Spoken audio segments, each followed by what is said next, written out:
It's particularly good to see Brother Dean back with us today. He's been living at the hospital a lot lately, so we're glad he's here today. Today we're going to continue with our look at Bible 101, Back to Basics. This is the third week. We are fine-tuning the process of getting the video of our time together on the website, as well as my notes and outlines. Hopefully we'll get all the bugs worked out this week, and you can go to the church website and take a look at it if you want to, or tell your friends. If people can't make it to Sunday school and they're interested in this subject, then they can go to the website and take a look at it. Well, today we're going to be we're going to kind of follow up on what we talked about to a certain extent last week, and that is the Bible that we have today, this particular Bible, is it reliable? Is it reliable? Can we trust it?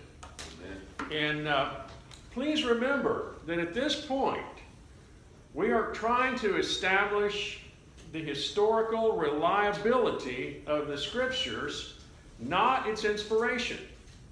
We'll get to that later. But for now, we're looking at the Bible as a work of antiquity. And good scholarship demands that we examine the reliability of the Bible as we would any other work of antiquity. So for our purposes today, we will consider three tests, and there are others, but time would only permit three. And I don't even know if we're going to get through all three today, but I'm going to try. We will consider three tests for reliability of Scripture. There's the bibliographical test, the internal evidence test, and the external evidence test. Now those are kind of complicated ways of saying the bibliographical test. For the New Testament is this is a test. This test is an examination of textual transmission by which documents reach us. How do we get these documents? Where do they come from? Since we don't have the original documents, how do we know that the copies that we have in regard to the numbers of manuscripts that are out there and the time interval between the original and existing copies, how do we know that they're trustworthy? That these are accurate representations of the original writings. That's important.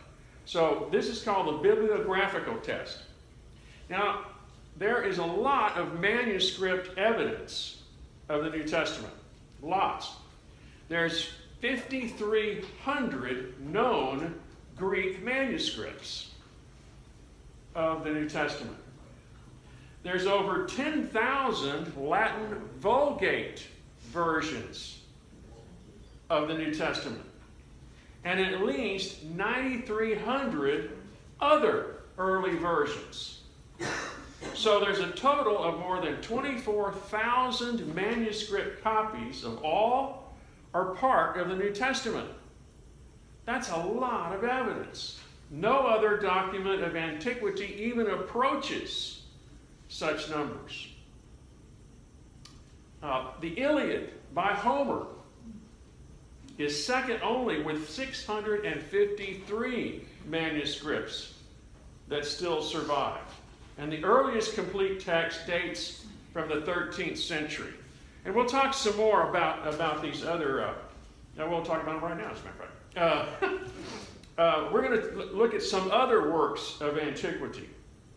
But before we do, besides the number of manuscripts that we have available, New Testament manuscripts, besides the number, in no other case is the interval of time between the composition of the book and the earliest existing manuscript so short as that of the New Testament. Now, that's something that we have to consider when we're looking at this bibliographical test. What's the difference in time between when the work was originally written and the existing manuscript that we have? And in this case, it's anywhere from 150 to 250 year, maybe 300 year gap, which, when we're talking about ancient manuscripts, is the blink of an eye. Blink of an eye. The New Testament was written during the second half of the 1st century, and the earliest manuscripts we have date approximately 250 to 300 years later. Now, to give you some examples, and there are lots of these, but I wanted to include names that you might recognize. Caesar wrote about the wars between 100 and 44 BC, before Christ. The earliest existing copies, manuscripts that we have, were 900 years AD, or 1,000 years later. And we only have 10 copies. 10. Plato, writing between 427 and 347 BC, the earliest complete works of Plato we have is AD 900. Again, 1,200 year gap, and we only have 7 copies. Tacitus, AD 100. It's 1,000 years later. Before the copies that we have are dated at 1,000 years later. We only have 20 copies. Demosthenes, writing in 383 to 322. Now, the existing copies we have are dated AD 1100, 1300 years span. But we have 200 copies, but all of those copies were made from a single copy. Aristotle, you know Aristotle, he wrote between 384 and 322 BC. The earliest manuscripts we have are AD 1100, 1400 years gap, and we have 49. So you can see that the New Testament, where we have 23,000 manuscripts, the earliest of which is 250 to 300 years after it was written, you can tell that gap from a bibliographical test standpoint is very, very, very small. And here's some other examples. Manuscript reliability is also supported by various versions. You know, ancient literature, works of antiquity, were rarely translated into other languages. Rarely, at the time they were written. Christianity, from its inception, has been a missionary faith. Go into all nations, right? Baptizing them. I mean, it was the Great Commission. It was Jesus' command that the church be missionaries.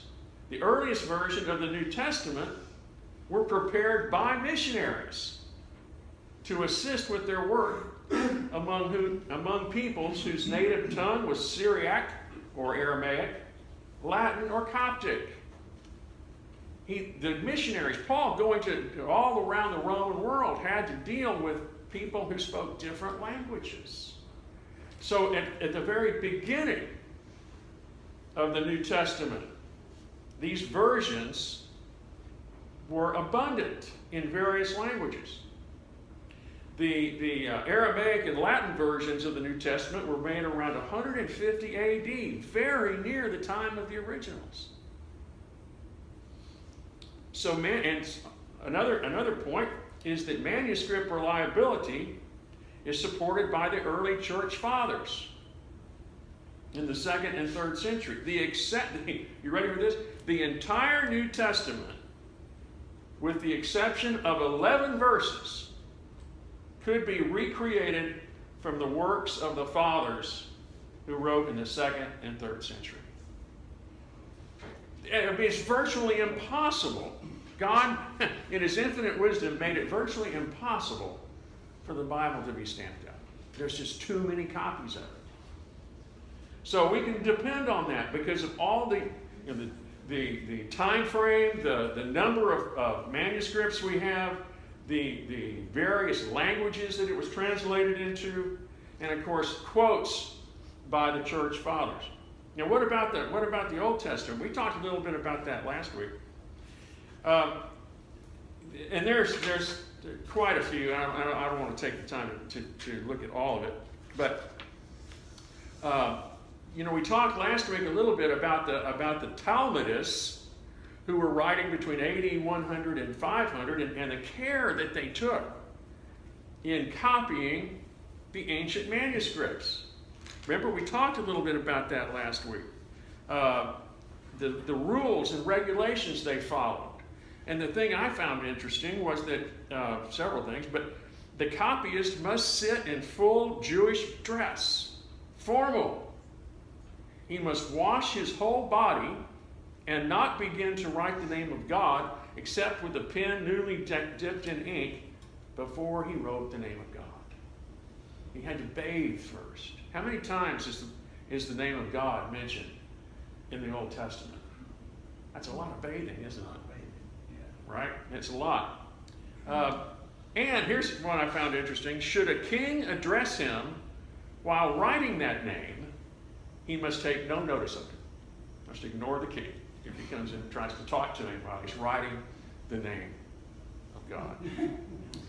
He can't write anything. Not a yod, not a period, not a comma from memory. He has to be looking at the document that he's copying, and he has to verbalize it. He has to say it out loud. They took a lot of care in transcribing or copying the scriptures.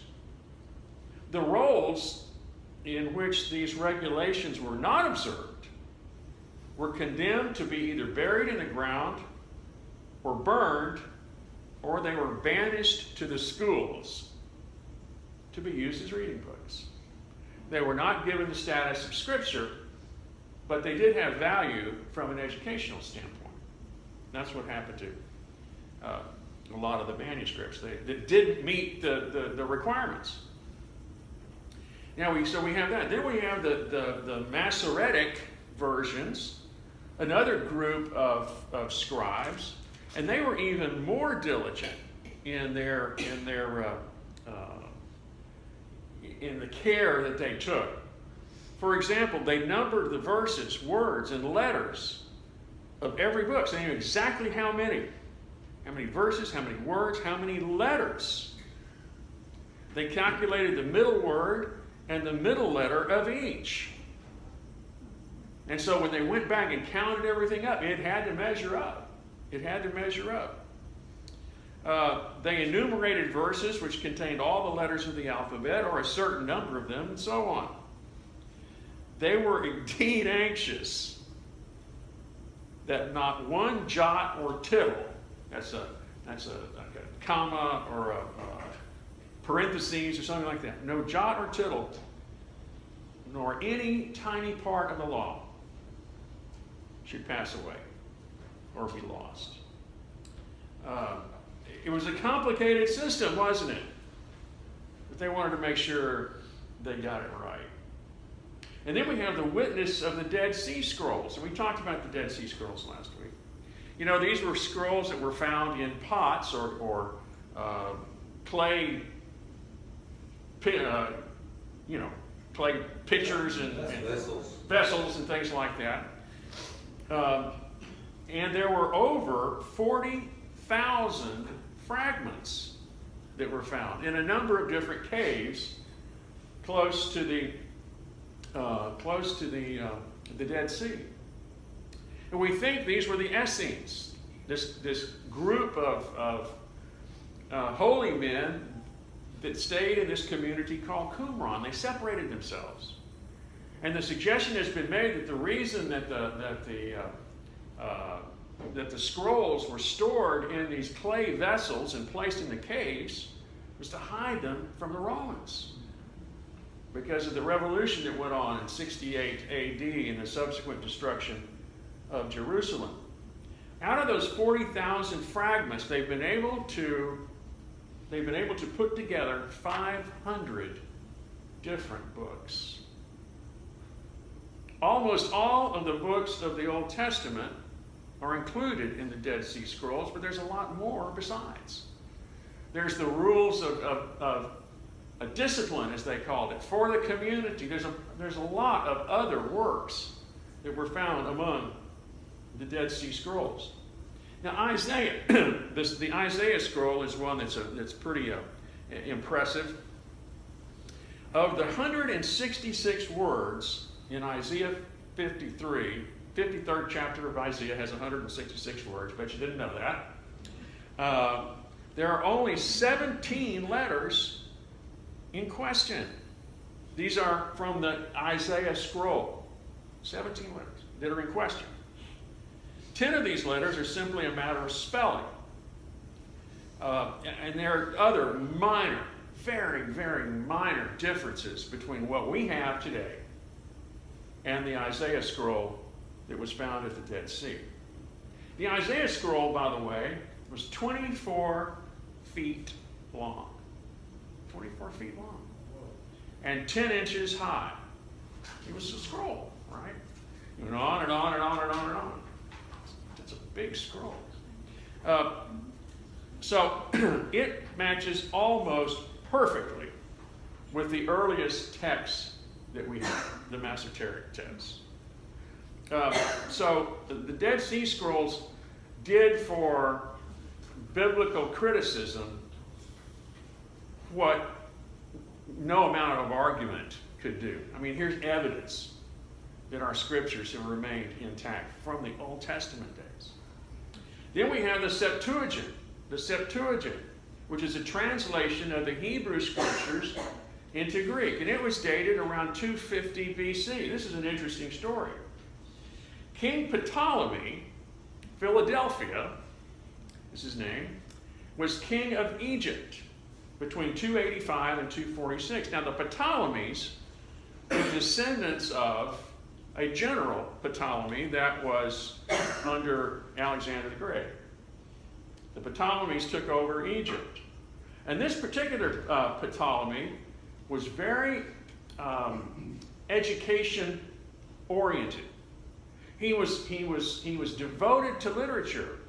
Have you ever heard of the library at Alexandria? One of the wonders of the ancient world? It's been lost, unfortunately. No telling what was in that library. But he's the one that inaugurated it. He commissioned it, if you will. And his head librarian told him about the Jewish law. And he wanted to know more about it. Because there were a lot of Jews in Alexandria, in Egypt. And so he sent a message to the high priest, the Jewish high priest in Jerusalem. That high priest's name was Eleazar, requesting that he send translators to Egypt to translate the Hebrew scriptures into Greek so he could read it, right? And so Priest Eleazar sent 6 elders from each of the 12 tribes, a total of 72. 6 elders. You know, I didn't say he sent 6 priests, or 6 scribes, or 6 doctors of the law, he sent 6 elders from each tribe, for a total of 72. They went down to Egypt. They consulted with the king and the librarian, and in discussions, they were deemed qualified to translate the Hebrew scriptures into Greek. It took them 72 days to complete the translation of the Pentateuch, that is the Torah, the first 5 books of the Bible, from Hebrew into Greek. 72 days. 72 guys. I mean, can you imagine? Everyone worked one day. Everybody worked one day, that's right. Can you imagine? We see how hard it is to get our Congress to decide on anything, right? Can you imagine 72 Jewish elders all agreeing on a particular translation of a word or a passage? I think there was God in all this. I really do. The Septuagint, as it's called, Septuagint means 70, and they just kind of rounded off the 72 to 70. The Septuagint gives evidence that the text we have today is substantially the same as the text of 300 BC. We have that. We have that Greek translation all over the world. all over the world. Just a variety of people. These ancient manuscripts belong to museums, they belong to governments, they belong... In fact, I'm going to mention a couple of them here in just a second. And then there are other versions, too. The Samaritan text, which was written in the 5th century BC. The Targums, which were Jewish interpretations and paraphrasing of the law. The Mishnah, which is a commentary. The Gemaras, together with the Mishnah, make up the Babylonian Talmud. So there were lots of other documents, commentaries and explanations and that sort of thing, interpretations and paraphrasings, all of which quote the Scriptures. So we can read what their quotes are, and they're almost identical with what the Masoretic text that we have today says. So I think we can say that, without fear of contradiction, the bibliographical test has determined... There's a lot more, too. I just can't give you the whole load. I mean, it would take all day, right? The bibliographical test has determined only... The only thing it's determined is that the text we now have is essentially what was originally recorded. And that's important. That's real important. It hasn't been monkeyed around with by translators or by scribes or copyists. They haven't included their own comments or their own interpretations in the Scriptures. And I've heard people say that, oh, well, that was a later edition. No, it wasn't. No, it wasn't. Okay, so much for the bibliographical test. Okay. Now, how about the internal test for reliability? Is the written record credible? Credible. You know, the ability of the writer to tell the truth is paramount. We have to know that the witness is credible, right? I mean, that's what we have in our court system. Eyewitness testimony is the best testimony there is. However, the witness has to be credible, right? Witness has to be credible. So it is with the test for reliability of the Scripture. The ability for the writer to tell the truth is paramount. Also, the witness or writer's nearness geographically and chronologically is important. Were they in the area where these events took place? Did they see them with their own eyes? Did they talk to someone who had seen these things happen in their own eyes? Let's take a look at a few scriptures real quick. Look at Luke, the 1st chapter, the 1st through the 3rd verses. People, I mentioned this last week, but I want to mention it again. Because Luke tells us a whole lot in 4 verses. He says, first of all, many have undertaken to draw up an account of the things that have been fulfilled among us. Lots of people were writing lots of things in Luke's time. So there was a lot of information out there. He says, just as they were handed down to us by those who from the first were eyewitnesses and servants of the word. We were handed down eyewitness testimony, affidavits, if you will.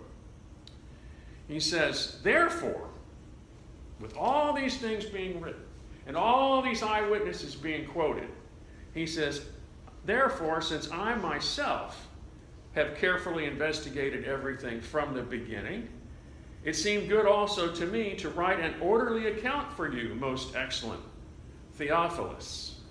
I'm going to investigate this myself. I'm going to see if I can get the proof, if you will. I'm going to talk to eyewitnesses for you, most excellent Theophilus. Who was Theophilus?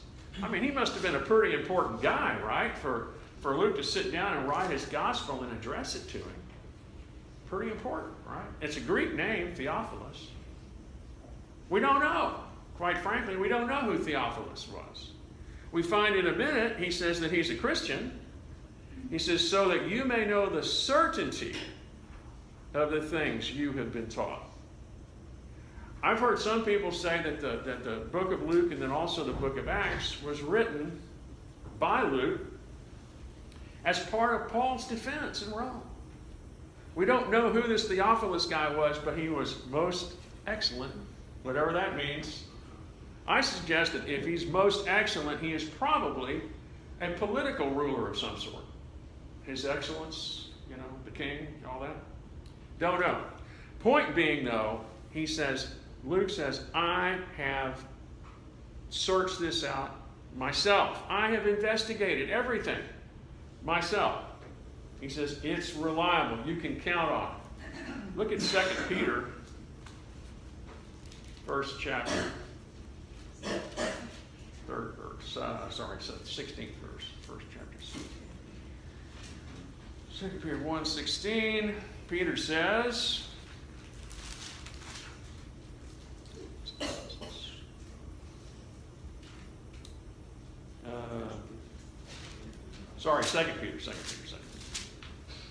2 Peter 1:16. We did not follow cleverly invented stories when we told you about the power and coming of our Lord Jesus Christ, but we were eyewitnesses of His majesty. We didn't follow clever stories. We saw it with our own eyes. In the same neighborhood, look at 1 John, 1st chapter, 3rd verse. He says, we proclaim to you what we have seen and heard, so that you also may have fellowship with us. And our fellowship is with the Father and with His Son, Jesus Christ. We have seen and heard these things. And then John 19, the Gospel of John 19:35.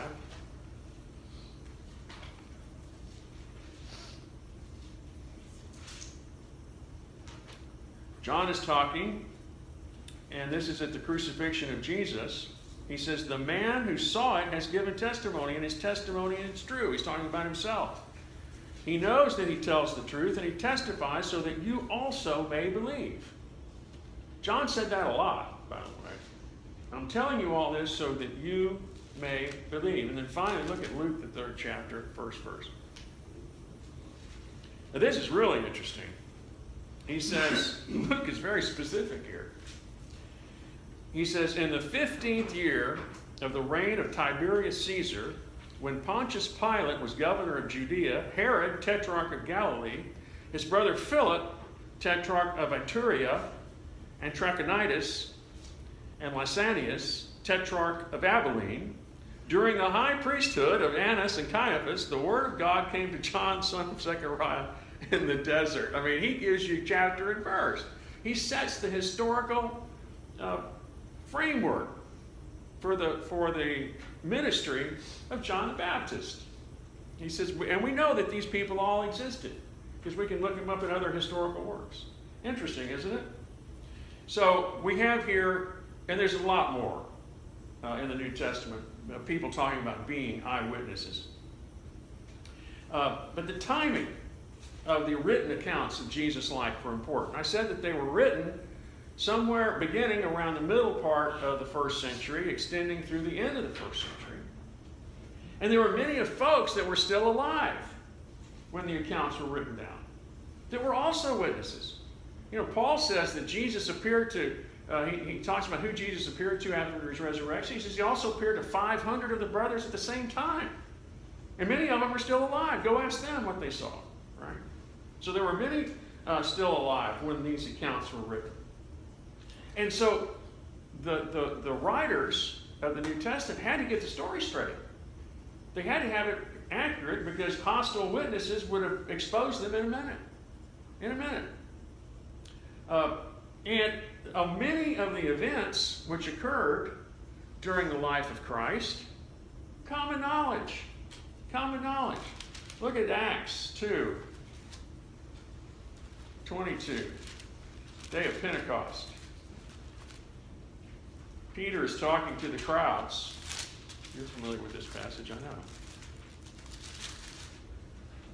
2:22, he says, men of Israel, listen to this. Jesus of Nazareth was a man accredited by God to you by miracles, wonders, and signs, which God did among you through him, as you yourselves know. As you yourselves know. You know, the religious leaders of the day knew Jesus was performing miracles because they questioned about where does the power to perform miracles come from?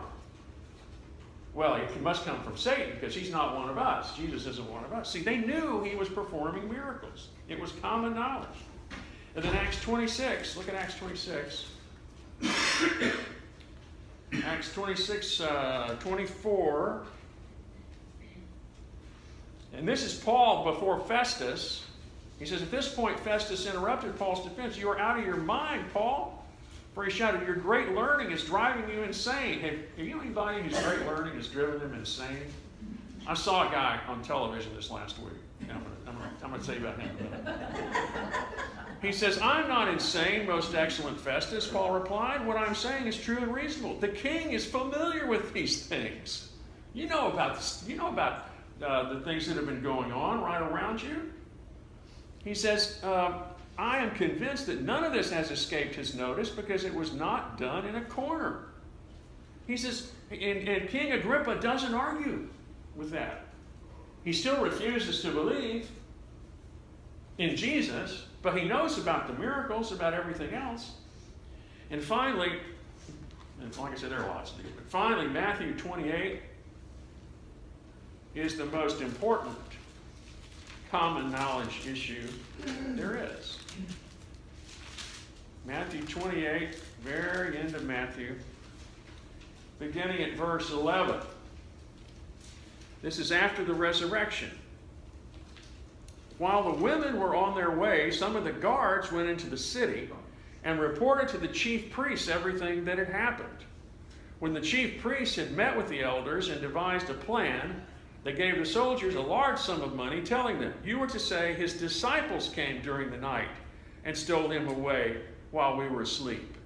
If this report gets to the governor, we will satisfy him and keep you out of trouble.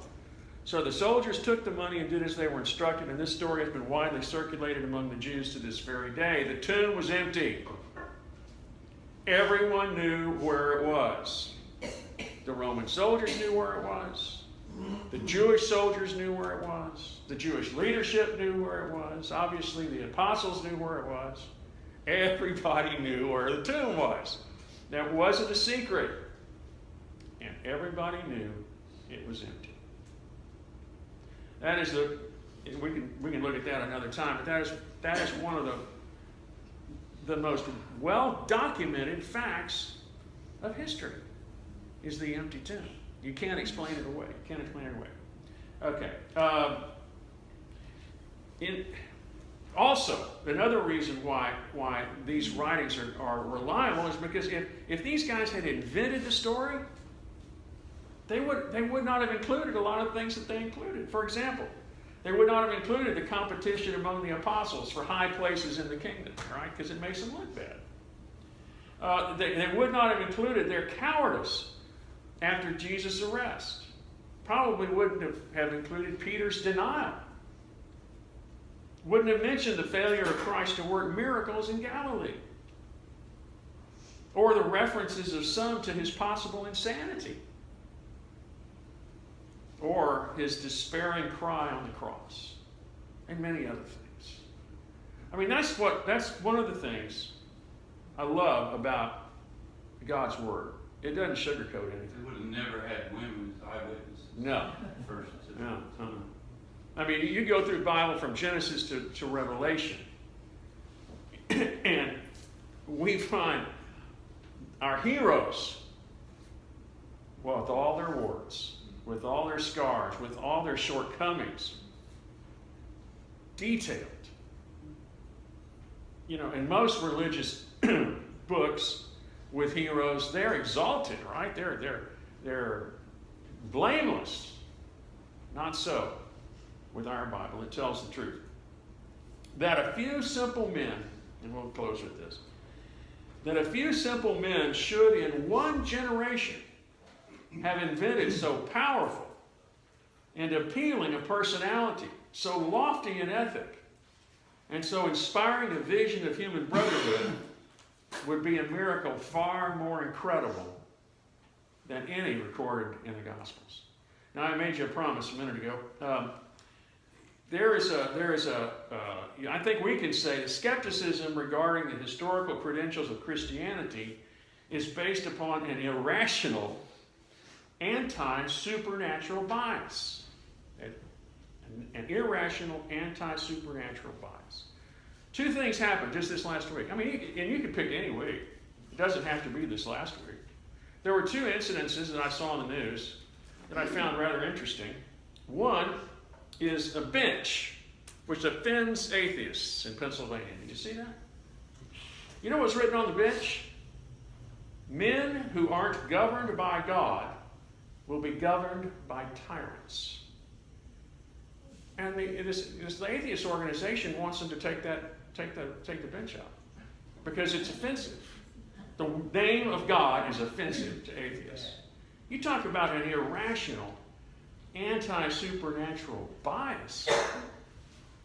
And then, this is really my favorite. Did you see the two kids, I say it's two kids, two students that were trying to testify to fellow students at a college about the evils of abortion? Did you see that? And this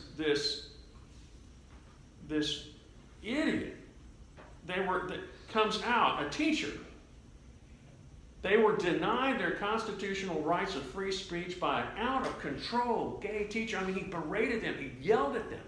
He screamed at them. He didn't want to hear it. And that reminded me of something that Paul said in Romans, first chapter, starting at the 21st verse. For although they knew God, they neither glorified him as God nor gave thanks. But their thinking became futile and their foolish hearts were darkened.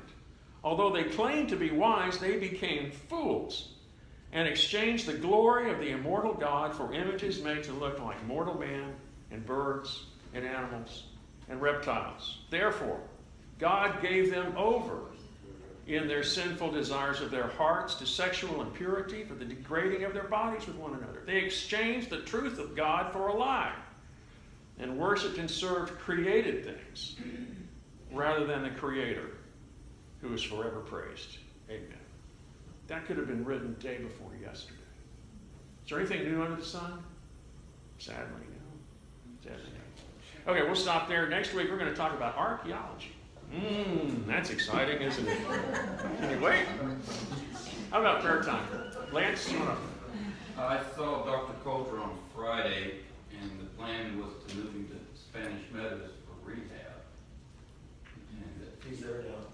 he made it there, and he can do his rehab there and keep the IV flowing. So he's fighting back again. Something else. Eloisa? Eloisa.